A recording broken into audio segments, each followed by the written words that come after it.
not very long ago, a correspondent wrote to me for the first time. This was our first correspondence, and he lives in Sweden.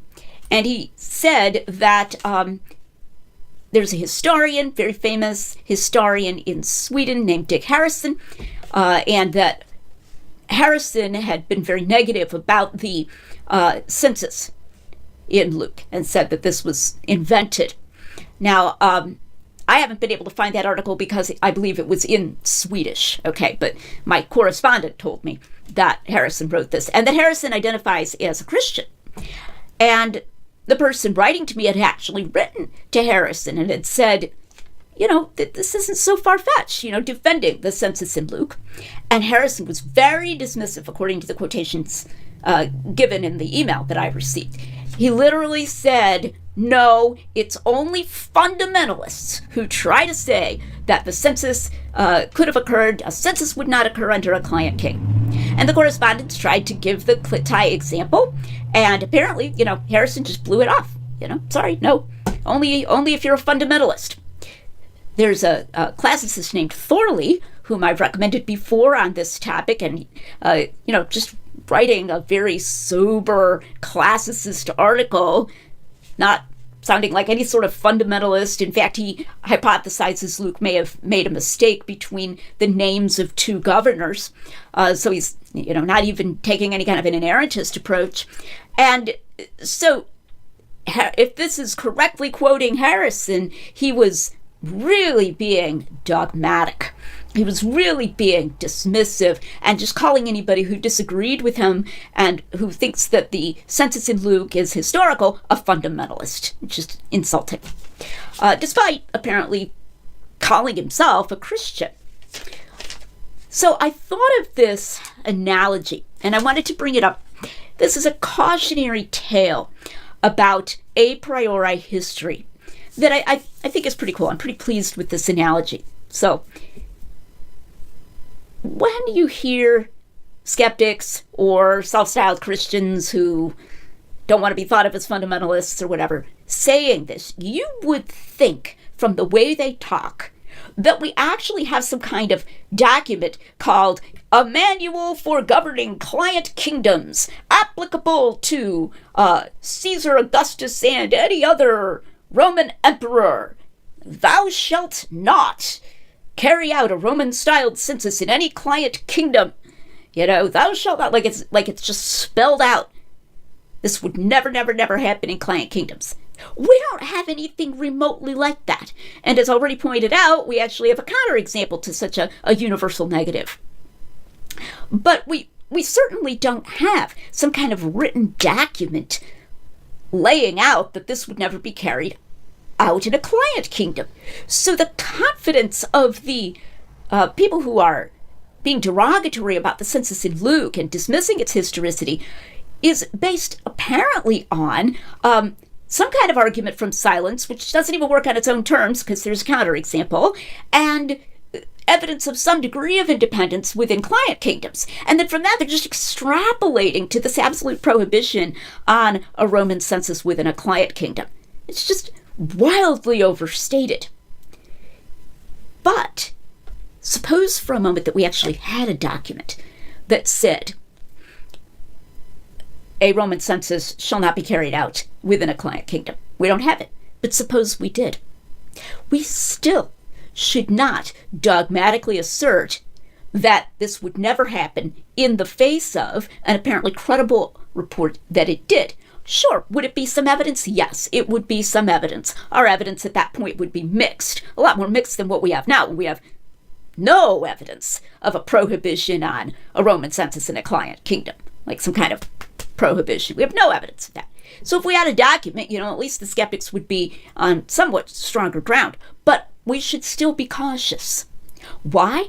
Because written guidelines that outline some kind of government restraint and require government restraint and government deferral to local government, higher level deferral to local government, and government guarantees of freedom and so forth. those are not always followed.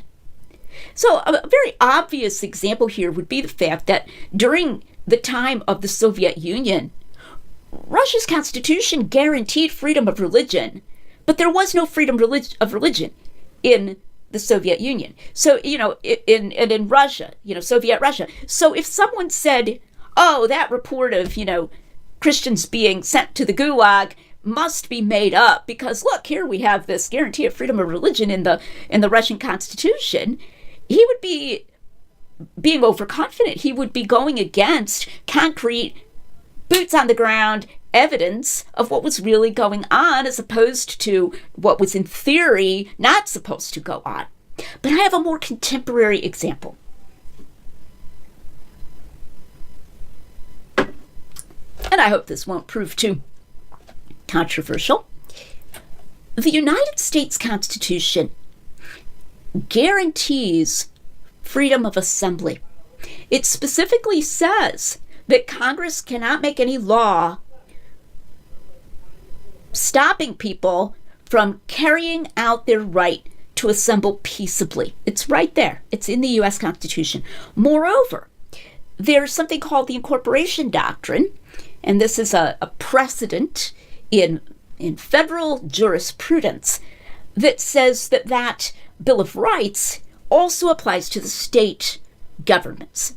So the state governments are also not supposed to bar people from peaceably assembling. Now, on the face of it, the bans on gatherings in the time of the COVID lockdowns were unconstitutional. If you read the Constitution, and then if you understood the incorporation doctrine, and you saw that the state governments on that basis were not supposed to prohibit people from assembling peaceably, you would say, well, then they're not allowed. They're not allowed to tell people that you can't have gatherings over, 10 people or whatever it might be, over 25 people, whatever each state governor, declared by a executive order, by a dictate, as it were.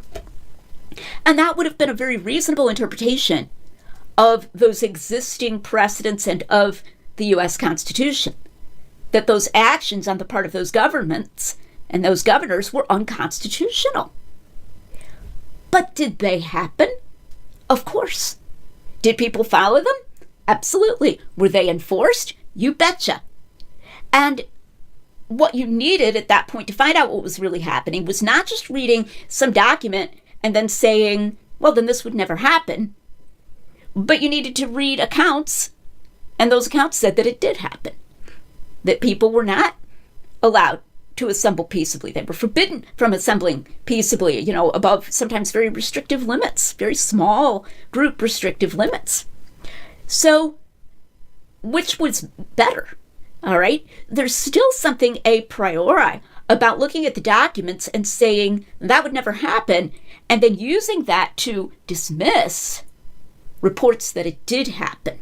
So even if we had this hypothetical document, which we don't have, from the era of Caesar Augustus and Tiberius and those emperors at the time of Christ, saying, don't carry out a Roman taxation and census in a client kingdom,